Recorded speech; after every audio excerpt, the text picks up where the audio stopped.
비판하고 비난하고 자꾸 정죄하고 계십니까? 회개할 때입니다. 주님과 동행하면 무거운 짐도 넉넉히 질 수 있습니다. 왜냐하면 동행하시는 주님께서 함께 저 주시기 때문이지요.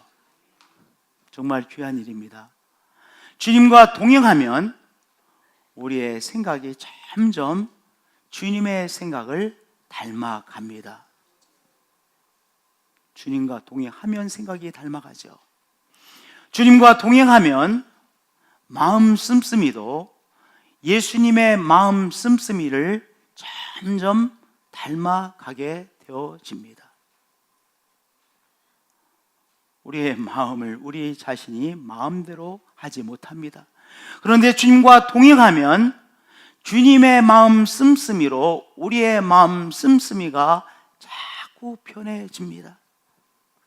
주님과 동행하면 우리 소중히 여기는 것, 귀하게 여기는 것이 주님을 닮아갑니다. 그 사람이 주님의 제자이죠. 내 주님과 동행하면 생각이 예수님 닮아가고 마음 씀씀이가 예수님 닮아가고 소중히 여기는 것, 귀중히 여기는 것이 점점 예수님이 소중히 여기고 귀중히 여기는 것을 닮아가게 되어집니다. 정말 귀한 일입니다. 주님과 동행하면 또한 우리의 삶에 주의 역사를 일상적으로 체험하게 되어집니다. 주님이 가는 곳곳마다 주의 역사가 일어나죠. 이 모양 저 모양의 주님으로 인한 귀한 역사가 일어납니다. 어느 곳에요? 주님이 계신 곳에. 그러니까 우리가 주님과 동행하면 우리의 삶 속에서 우리 주님께서 역사하시는 귀한 일을 체험하며 살아가는 인생이 되어지는 것이죠. 주님과 동행하는 것이 열쇠입니다. 그런데 우리가 동행하고픈 그 예수님은 거룩하신 분이시죠. 그러시죠? 예수님은 거룩하신 분이시기에 거룩하신 분과 동행하기 위해선 우리가 우리의 죄를 회개함으로 거룩하신 주님과 동행할 수 있습니다. 우리의 죄를 회개하지 않으면 거룩하신 주님과 우리와 함께 동행할 수 없는 것이죠. 우리 예수님께서 그렇기에 이 땅에서 처음으로 전하신 이 복음의 말씀도 때가 찼고 하나님의 나라가 가까이 왔으니 회개하고 복음을 믿으라고 하는 선포이셨습니다. 이제 예수 그리스도께서 이 땅에 찾아오심으로 우리 주님과 함께 새 귀한 역사가 일어났습니다. 하나님의 나라가 임했습니다. 누구와 함께? 예수님과 함께. 우리 예수님과 함께 임하신 하나님의 나라를 예수님과 함께 경험하며 살게 되어지는 것이죠. 그런데 그러한 귀한 삶을 살기 위해서 우리가 반드시 해야 될 것은 무엇이라고 말씀하셨습니까? 바로 회개하고 복음을 믿는 이라고 말씀하셨습니다. 우리의 죄를 회개함으로 죄 씻음을 받아야 거룩하신 주님과 우리가 동행하게 되어지는 것이죠. 졸지에 베드로가 아주 우연처럼 예수님을 갈릴리 바다에서 만났습니다. 그날은 어느 날보다도 피곤한 날이었습니다. 왜냐하면 밤이 새도록 그물을 던져 고기를 잡으려고 했지만 고기를 잡지 못한 날이었습니다. 이제 피곤한 가운데서 그물을 정리하고 있는 베드로에게 예수님께서 다가오셔서 저 깊은 데로 가서 그물을 던지라고 말씀하셨고 목수의 충고를 받아들여 어부인 베드로가 깊은 데로 가서 그물을 던졌고 그리고 전혀 예상하지 못했던 많은 고기를 잡았습니다. 그런데 그 다음 일어난 일이 중요합니다. 베드로가 생각하지 못했던 많은 고기를 잡고 베드로가 그 무엇인가를 느꼈습니다.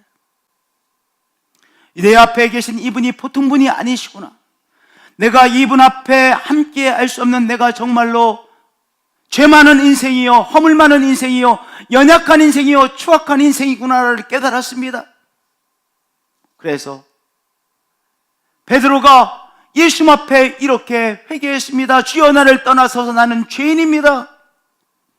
나는 냄새나는 인생입니다. 나는 당신 앞에 서기에는 너무나도 초라하고 보잘것없는 인생입니다. 주님, 거룩하신 주님, 존귀하신 주님, 저를 떠나주셔야만 되겠습니다. 저는 너무나도 초라한 인생입니다. 그렇게 베드로가 예수 앞에 회개했습니다. 그 회개를 통해서 베드로가 졸지에 예수를 따라가는 주의 제자가 되어진 것입니다. 그 회개를 통해서 베드로가 주님과 동행하는 삶이 시작되어진 것입니다. 회개하면 주님과 동행하게 되어집니다. 그러나 어떤 누구도 회개하지 않으면 주님과 동행할 수가 없습니다. 장사가 없습니다. 영적인 장사가 없습니다. 회개하지 않으면 거룩하신 주님과 함께 동행할 수 없는 것입니다. 베드로가 생명의 위협을 받고 나 저 예수 모르는 사람이라고 그렇게 3번씩이나 딱 잘라 거부했습니다. 모르는 사람이라고 그렇게 말했습니다. 저 사람과 나는 전혀 상관이 없는 사람이고 나는 저 사람을 따라다니는 사람이 아니라고, 비사가 생길지는 모르지만 나는 그 사람이 아니라고 그렇게 말했습니다. 그가 예수님을 모른다라고 그렇게 3번씩이나 부인했을 때 닭이 울었습니다. 아, 내가 큰 해서는 안 될 일을 했구나. 예수님께서 예언하신 대로 내가 그 죄를 범했구나 깨닫고 나가서 심히 통곡하고 회개했습니다. 심히 통곡하며 회개함으로 베드로가 다시 예수님과 함께 동행하는 삶이 시작되어진 것이죠. 가룟 유다와 베드로의 차이점은 무엇입니까? 가룟 유다, 예수님을 팔아 넘긴 것 후회했습니다. 회 안에 빠졌습니다. 이건 아니라고 생각했습니다. 무엇인가 이상하게 돌아간다고 생각했습니다. 그러나 회 안에 빠지는 것, 뭔가 이건 아니라고 생각하는 것에 끝났습니다. 뭔가 이상하게 돌아가는 것이라고 그렇게 회 안에 빠지는 것에 끝났습니다. 무엇으로 가지 못했습니까? 회개하지 못했습니다. 그래서 가룟 유다는 비참한 인생으로 종결되어진 것이죠. 그러나 베드로는 예수 앞에 회개했습니다. 자기 속에 악함이 있는 것을 깨닫고 회개했습니다. 회개함으로 다시 예수님과 동행하는 제자의 삶이 다시 회복되어진 것이죠. 회개하면 예수님과 동행하게 되어집니다. 저를 따라서 해주시면 합니다. 회개하면 예수님과 동행하게 되어집니다. 네, 회개할 때만 거룩하신 우리 주 예수님과 동행하게 되어집니다. 그러니까 회개하기만 하면 됩니다. 회개하기만 하면 됩니다. 그런데 문제는 회개가 안 된다는 것이지요. 여러분들, 회개가 왜 안 되는지 아세요? 내 자신이 내 자신의 죄를 알지 못하기 때문입니다. 참 이상합니다. 다른 사람의 죄는 금방 알아차려요. 사람이 영물인 것이 분명해요. 우리 주위에 있는 사람의 죄는요, 금방 알아차립니다. 금방 낌새를 칩니다. 추측을 해서 알아맞힙니다. 직감적으로 아는 수도 많이 있습니다. 그런데 정작 자기 자신의 죄는 자기 자신이 알지 못합니다. 자기가 범한 죄를 자기 자신이 알지 못하고 나는 우리들입니다. 그래서 회개하지 않는 것이 아니라 많은 경우에 회개하지 못하는 것입니다.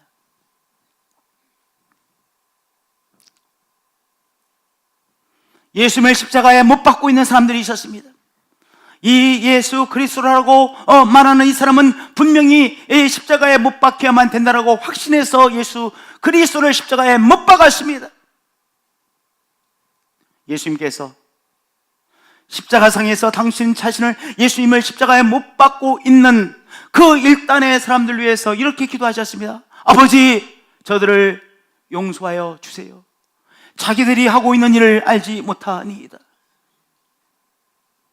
성자 예수 그리스도를 처형하고 있는 사람들, 자기들이 어떤 짓을 하고 있다는 것을 전혀 알지 못하고 있었습니다. 그들은 당연히 해야 될 일을 하고 있다라고 확신하고 있었습니다. 자기들이 엄청난 죄를 범하고 있다는 것을 알지 못하고 있었습니다. 그것이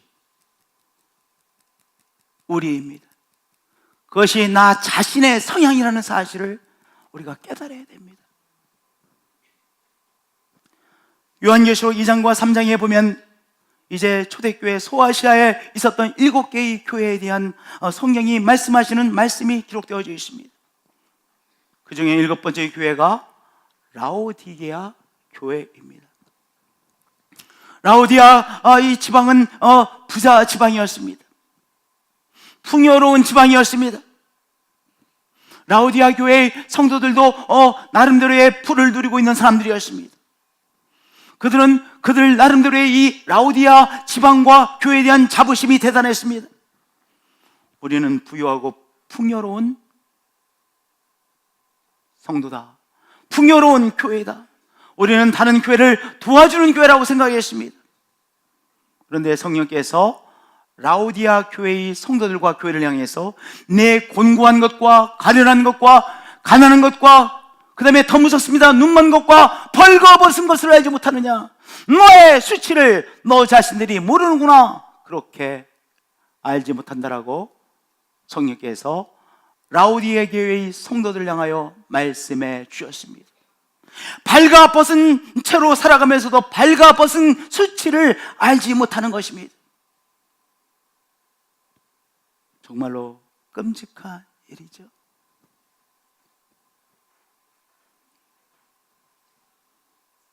다윗 왕 너무나도 잘 알고 계시죠? 정말로 어렸을 때부터 경건하게 하나님을 높이고 경배하는 그러한 찬양의 사람이었습니다. 찬양을 통해서 하나님과 늘 교감하는 사람이었습니다. 사람이 한순간에 시험에 빠집니다. 한순간 이 여러 가지의 고비를 늘 하나님의 도우심으로 고비를 넘겼던 이 다윗, 그리고 하나님의 은총의 역사로 말미암아 이제 왕이 되어졌습니다. 왕으로서도 귀하게 하나님의 도우심을 받아 정말 영토를 넓히고 귀한 일들이 많이 일어났습니다. 그런데 사람은 한순간에 시험에 빠지잖아요. 우연히 밧세바라는 여인을 보게 되어졌습니다. 밧세바가 가지고 있는 그 매력에 험뻑 빠져버리고 말았습니다. 험뻑 빠져서 그 가정을 가지고 있는 밧세바라는 여인을 취했습니다. 왕이니까요. 왕의 권세를 가지고 취한 것이죠. 그리고 그 밧세바라는 여인을 온전히 취하기 위해서 이제 그의 남편을 죽이기로 결심을 했습니다. 제일 처음에는 죽일 생각은 하지 않았습니다. 완전 범죄를 하려고 했었죠, 제일 처음에는. 그런데 이제 완전 범죄가 아니라 죽이기로 마음을 바꿔먹었습니다. 그래서 이 밧세바의 남편, 그 신실하고 충직스러운 바로 우리아라고 하는 이 젊은 사람을 사지로 내몰아 죽여버리고 말았습니다.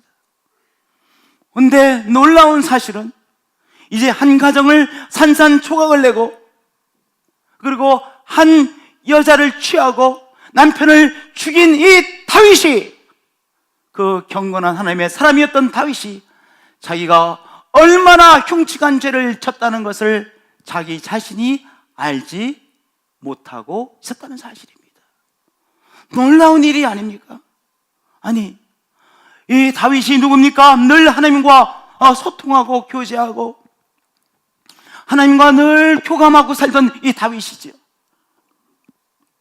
그런데 이 다윗이 한순간 시험에 빠지니까 이렇게 자기가 한 젊은 여자를 취하고, 그리고 그 남편, 너무나도 신실한 남편을 사지로 내몰아서 죽이기까지 한 이 죄를, 자기가 얼마나 엄청난 죄를 범했다는 것을 다윗 자기 자신만 모르고 있었습니다. 신하들도 다 알고 있었습니다. 신하들도 놀라고 있었습니다. 신하들뿐만 아닙니다. 백성들도 점점 다 알게 되어졌습니다. 시시거리고 소문에 꼬리를 물고 있었습니다. 그런데 정작 그 죄를 범한 다윗만은 자기가 어떤 짓을 했다는 것을 전혀 알지 못하고 있었습니다. 그리고 아무 일도 없는 것처럼 그렇게 생각하고 아무 일도 없는 것처럼 살아가고 있었습니다. 여러분, 내가 피우는 냄새, 죄의 냄새를 나만 못 맡는 경우가 있습니다. 내 얼굴에 묻어있는 똥을 나 자신만 못 볼 때가 있다는 사실을 우리는 인정해야 됩니다. 그것이 죄의 특성입니다. 제가 알고 있는 멋쟁이 목사님이 저에게 선물을 주신 적이 있습니다. 그 멋쟁이 목사님이 저에게 선물을 주시면서 이 향수는 선인장에서 축출한 아주 좋은 향수입니다.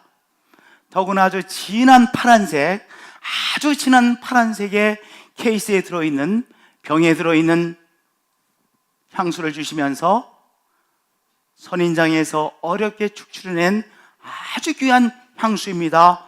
그렇게 선물을 아주 멋쟁이 목사님이 저에게 주셨습니다. 제가 어느 날 우리 교단의 목사님들과 함께 저 남쪽에 신방을 가게 됐어요. 그래서 그날은 이제 목사님들과 함께, 옛날에 봉고차라고 말하지 않았습니까? 스타렉스가 아니라 봉고차에 있었잖아요. 봉고차에 타가지고 이제 저 남쪽으로 신방을 가니까 오늘은 특별히 이 선인장에서 축출해낸 그 향수를 뿌려야 되겠다고 생각하고 제가 향수를 딱 들고 향수를 칙칙 한 4번을 뿌렸습니다. 그것도 길게 푹 뿌렸습니다. 뭐냐면 우리 교단의 목사님들과 함께 봉고를 타고 먼 길을 오고 가야 되니까 제가 이 봉고 안에서 이 선인장에 축출한 이 아름다운 향수의 냄새를 마음껏 발산하리라고 생각하고 제가 선인장에 축출한 그 향수를 뿌렸습니다. 그리고 분명히 멋쟁이 목사님이 주신 것이니까 그 냄새가 분명히 좋은 냄새라고 나 생각하고 좋은 냄새로 느껴졌습니다. 그래서 이제 봉고차를 타고 제가 타는 구석이 있거든요. 운전석 바로 뒤에 타는데 딱 타고, 그리고 뒤에 이제 목사님들이 타시고, 그리고 내려가고 있었습니다. 좋았습니다. 모든 것이 좋았습니다. 첫 번째 휴게소에 딱 내렸습니다. 박현순 실장이 나보고 이렇게 말하는 거예요. 목사님 몸에서 이상한 냄새가 나요. 우리 저 뒤에서 이게 무슨 누구에서 나는가, 이 독한 냄새가 누구에서 나는가 생각했는데 목사님 몸에서 나는 것이 분명합니다. 제가 깜짝 놀랐습니다. 왜냐하면 제가 분명히 이 선인장에 축출해낸 그 향수를 발랐고 때문에 뭔가 감이 잡히긴 했는데 이건 분명히 좋은 냄새인데 지금 무슨 소리를 하는지 너무나도 의아하고 놀랐습니다. 아니, 나 오늘 향수 뿌리고 왔는데 근데 박현 실장이 썩은 냄새가 난다는 거예요. 소스라치게 놀랐습니다. 나는 그 시간도 내 몸에서 썩은 냄새가 난다는 것을 인정할 수가 없었습니다. 그런데 박현 실장이 썩은 냄새가 난다고 하니까 그저 받아들이는 것뿐이죠. 그런데 갑자기 휴게소에서 벗어 던지고 갈 수는 없지 않습니까? 아니, 제가 이 와이셔츠에 뿌렸는데 와이셔츠를 집어 던지고 제가 런닝 셔츠 입고 갈 수는 없지 않습니까? 그 오고 가는 길이 너무 힘들었습니다. 왜냐하면 나는 썩은 냄새인지 모르겠는데 분명히 박현 실장이 말하는 것을 들으니 썩은 냄새가 나는 것은 분명하고, 그리고 그 봉고차에 계속해서 내려가고 오는 동안 내 몸에서 썩은 냄새가 나는 것을 생각할 때 너무 창피했습니다. 그 일이 가끔씩 생각나곤 합니다. 여러분들, 우리 몸에서, 인격에서 냄새 나는데 다른 사람은 다 맡습니다. 그런데 정작 냄새를 피우는 자기 자신은 썩은 냄새를 못 맡곤 하는 우리입니다. 자기 얼굴에 똥칠을 하고 있습니다. 똥이 묻었습니다. 그런데 다른 사람이 다 보고 있습니다.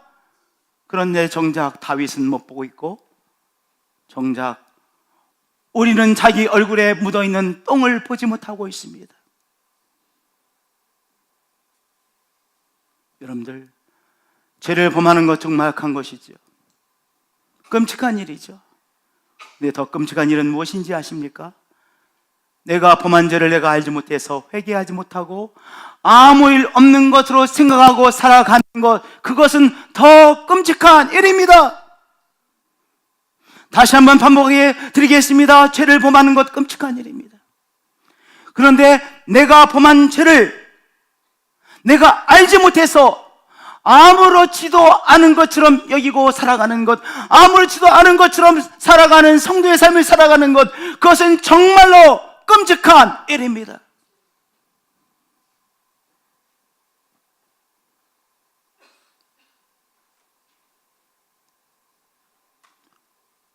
우리 자신의 능력에 내가 범한 죄를 알 수 있는 능력이 별로 없습니다. 많은 경우에 그렇게 되지 않습니다. 다른 사람의 죄는 금방 합니다. 그런데 내가 범한 죄의 냄새, 내가 맡지 못하고 내가 똥칠해 놓은 내 똥칠을 나만을 못 보는 우리의 인생입니다. 그렇기 때문에 우리는 요 한 말씀을 붙잡아야 됩니다. 너희는 옷을 찢지 말고 마음을 찢어 너희 하나님 여호와께로 돌아올지어다. 마음을 찢어야 합니다. 여러분들, 마음을 찢는다는 것이 무엇일까요?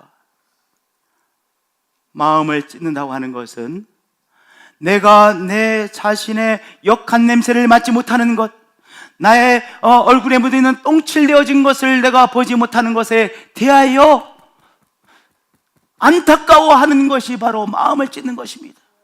그러니까 우리는 때때로 시시때때로 안타까운 척이라도 해야 됩니다. 왜냐? 우리는요, 내가 냄새를 피면서 내 냄새를 알지 못하잖아요. 그러니 얼마나 그 수치스러운 일입니까? 얼마나 당혹스러운 일입니까? 그러니까 내가 억지로라도 안타까워해야 됩니다. 나 자신에 대하여 내가 억지로라도 안타까워하는 것, 그것이 스스로 마음을 찢는 것입니다.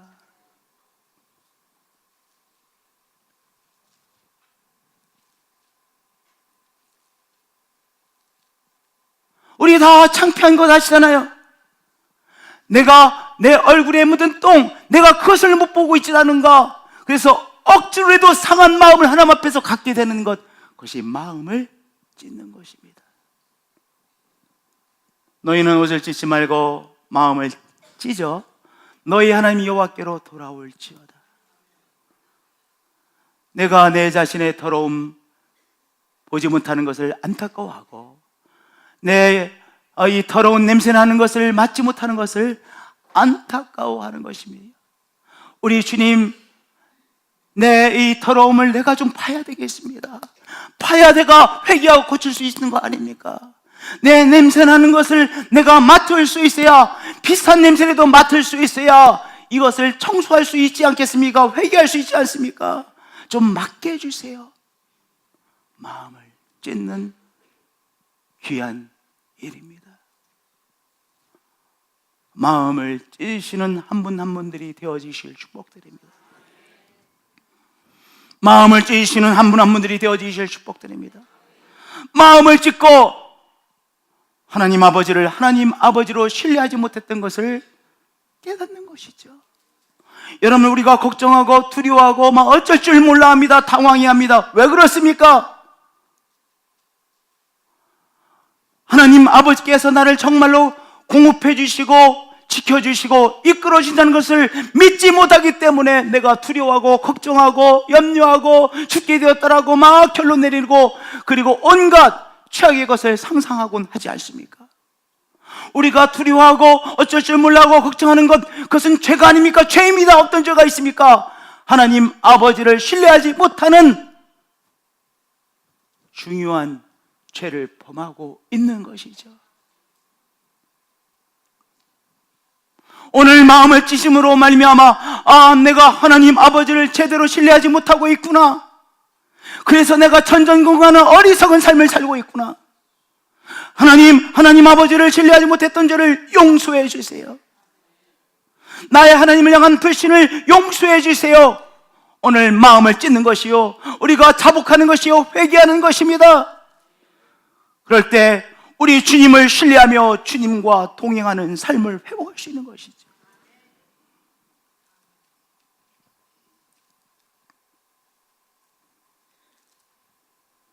여러분들, 우리가 마음을 찢어야 교만의 뿌리를 발견하게 되어집니다. 우리 인생이요, 얼마나 교만한지요. 교만은 하나님께서 보실 때 얼마나 가증스러운 것이겠어요. 여러분 생각해 보세요.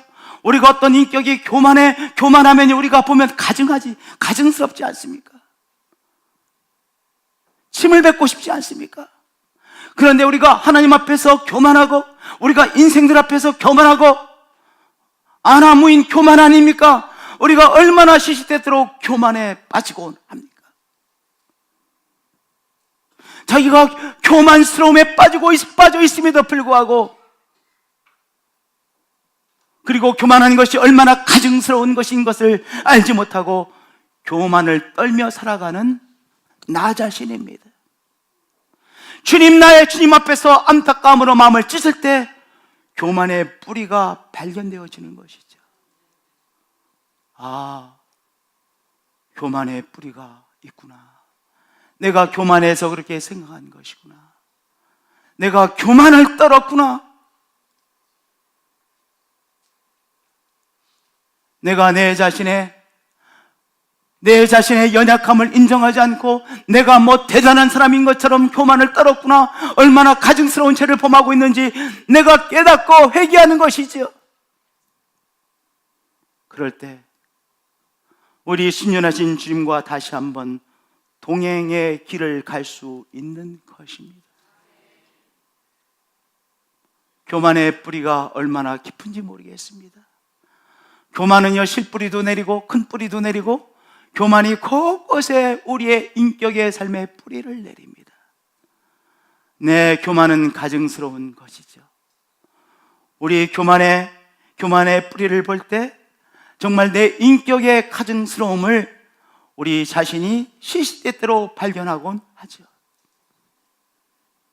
그 가증스러운 교만을 회개하는 것입니다. 나는 그렇게 못해! 그것도 교만입니다. 당신이 뭐 그렇게 대단한 인간인데?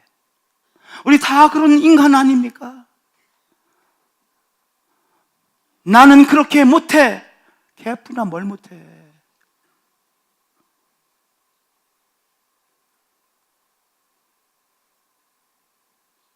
그것도 교만입니다.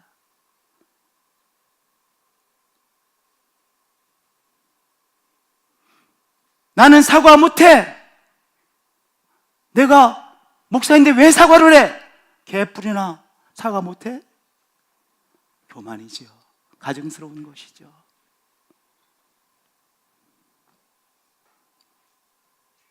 우리가 시시때로 내가 누구인 줄 알아? 교만입니다. 개뿔이나 개뿔이지. 하나님께서 인내하고 계신 것 뿐이죠. 우리가 시시때때로 교만의 뿌리를 발견하고 보고 깨닫고 시시때때로 교만의 가증함을 회개하는 것이죠. 그럴 때 우리 주님, 순전하신 주님과 함께 동행하게 되는 것입니다. 여러분들, 마음을 찢고 우리 속에 있는 욕심을 보는 것이죠. 우리 속에 있는 흉측한 욕심 덩어리를 보셔야 됩니다. 우리 속에 있는 흉측한 욕심을 보셔야 됩니다. 욕심이 잉태한 즉 죄를 낳습니다. 죄가 장성한 즉 사망을 낳습니다. 패망을 낳습니다. 인생 망가집니다. 가정이 망가집니다. 엉망이 되어집니다. 시작이 무엇입니까? 욕심이라고 하는 것입니다. 여러분, 욕심이라는 감정을 품고 계지 마세요. 40대들 조심해야 됩니다. 40대들. 30대들은 너무나도 바빠서 잘못된 욕심의 감정에 휘둘리지 않습니다. 오히려 40대들 조심하셔야 됩니다. 50대 조심하셔야 됩니다. 삶에 무엇인가 조금 안정이 되어지고 살만할 때 여러분의 욕심의 감정에 휘둘리는 것 조심하셔야 됩니다. 욕망의 감정에 사로잡혀 그것을 즐기는 것 끌어내셔야 됩니다. 무서운 것입니다. 그것이 여러분의 삶을 패망으로 이끕니다. 여러분의 감정에 침잠하지 마세요. 여러분의 그 잘못된 감정의 그 정욕의 욕심의 감정에 그것을 안고 있지 마세요. 놀라세요. 마음을 찢고 놀라세요. 그리고 쫓아내세요. 욕심이 잉태한 즉 죄를 낳고 죄가 장성한 즉 사망, 패망을 낳습니다. 무섭습니다. 무섭습니다. 그 사람이 그렇게 돼서 무섭습니다. 그 가정이 그렇게 돼서 무섭습니다. 마음을 찢고 내 속에 자리를 잡고려는 이 욕망이라고 하는 죄를, 욕망이라는 감정을 깨달으시고 놀래서 쫓아내세요. 그리스도의 보혈의 능력으로 쫓아내세요. 정신을 차리세요. 마음을 찢고 우리만의 악을 깨달으세요. 우리의 악의 성향이 있습니다. 그 가정에 독특한 악의 성향이 있습니다. 느헤미야서 9장 2절에 보면 우리가 조금 동의하기 어려운 말씀이 있습니다. 왜냐하면 서서 자기의 죄를 자복하고 이해가 됩니다. 근데 자기의 죄와 그 다음에 조상들의 허물을 자복하고 그랬어요. 아니, 조상들의 죄까지 자복해야 돼? 아니, 조상들의 죄까지 어떻게 자복해? 내 죄 자복하기 힘든데. 이 안에 여러 가지의 의미가 있지만 저는 이 말씀을 그 가정에 있는 독특한 죄의 성격을 말하는 것이라고 생각합니다. 어떤 가정은 욱하는 죄가 있습니다.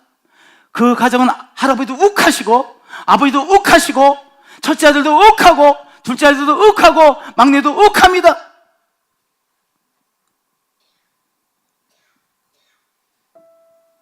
어떤 가정은 할아버지도 거짓말을 너무나도 잘하시고 아버지도 거짓말을 너무나도 잘하시고 첫째 아들도 늘 거짓말하고 둘째 아들도 늘 거짓말해서 어디서 어디까지가 진짜고 어디서 어디까지가 거짓말인지는 모르겠습니다.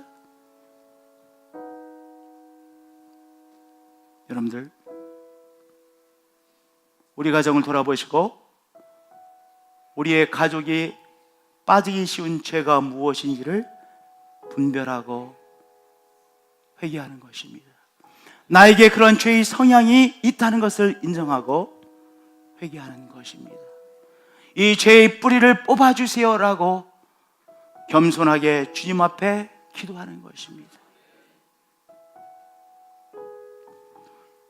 사랑하는 성님들, 자꾸 비난하고 정죄하게 되어집니까? 회개할 때입니다. 회개하지 않으면 자꾸 정죄의 스피릿이 나갑니다. 비판할 것이 보입니다. 자꾸 비판하게 됩니다. 비판하고 비난하고 자꾸 정죄하고 계십니까? 회개할 때입니다. 우리의 저 속에서 성령께서 회개하라고 우리의 문을 두드리고 있는 때입니다. 환난에 빠지셨습니까? 어려움에 빠지셨습니까? 말도 안 되는 별것도 아닌 것이 이상하게 꼬였습니까? 회개할 때입니다. 회개하셔야 새롭게 주님 앞에서 시작할 수 있습니다. 원망하는 것을 내려놓으시고 회개할 때입니다. 오늘 어려움 속에 빠지셨습니까?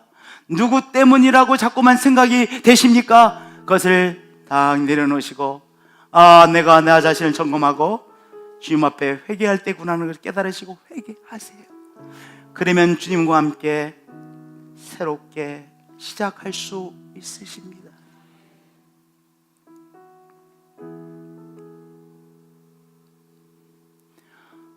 모든 것이 괜찮고 편안하다고 생각하는 때이십니까? 모든 것이 편안하고 잘 돌아가고 있다라고 생각하시는 때입니까? 그때 조심하시고 회개하실 때입니다. 모든 것이 잘 돌아가고 있다라고 지금 생각이 되십니까? 지금이야말로 회개할 때입니다. 여러분들 특별히 여러분의 삶에 귀한 선물을 받으셨습니까? 여러분이 수고한 것에 드디어 합격하셨습니까? 승진하셨습니까? 조심할 때입니다. 여러분의 삶에 귀한 보답, 은총, 선물을 받으셨습니까? 회개할 때입니다. 나 자신을 하나님 앞에서 안타까운 마음으로 나의 마음을 찌시며 나 자신을 돌아보고 회개할 때입니다.